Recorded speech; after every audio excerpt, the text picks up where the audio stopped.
ஹைதராபாத்தில் தான் செம வெயில்னு பார்த்தா சென்னையில் அதுக்கு மேலே. அப்படியே காரை எடுத்துகிட்டு சென்ட்ரல் ஸ்டேஷன் போயிட்டோம். சென்னையிலேருந்து ஒரு சில்லான இடம்னா நிறையா பேர் கெஸ் பண்ணியிருப்பீங்க, ஊட்டி இல்லை கொடைக்கானல். இப்போ நாங்கள் போகிறது வந்து ஊட்டி தான். ஸ்நாக்ஸ்லாம் வாங்கிட்டோம். பாருங்கள், நிறைய ஸ்நாக்ஸ் வாங்கியிருக்கோம். அவள் ஐஸ்கிரீம் சாப்பிட்டுருந்தா, நான் ஒரு பன்னீர் பஃபை கையில் வச்சுட்டு வியூலாம் சூப்பராக இருந்தது. ட்ரெயின் கரெக்டான டைமுக்கு எடுத்துட்டாங்க. அதுக்கப்புறம் கோயம்புத்தூரில் ரயில்வே ஸ்டேஷனில் வந்து ஏசி ஹால்னு வந்துட்டோம். ஏசி ஹால்னு பேர் தான், ஏசியே உரைக்கல.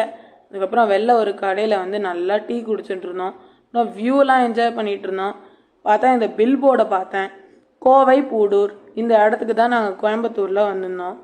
போகிற வழியில் ஒரு இடத்துல சாப்பிட்லான்னு A2Bயில் நிறுத்தி சாப்பிட்ருந்தோம். ஊட்டிக்கு போகிறதுக்கு முன்னாடி நாங்கள் வந்து ஒரு இடத்துக்கு வந்திருக்கோம். அந்த இடம் தான் பிளாக் தண்டர். இதோட ஃபுல் வீடியோ வரப்போகிறது. அதுக்கப்புறம் வேறு வீடியோஸ்க்கு கண்டிப்பாக சப்ஸ்கிரைப்.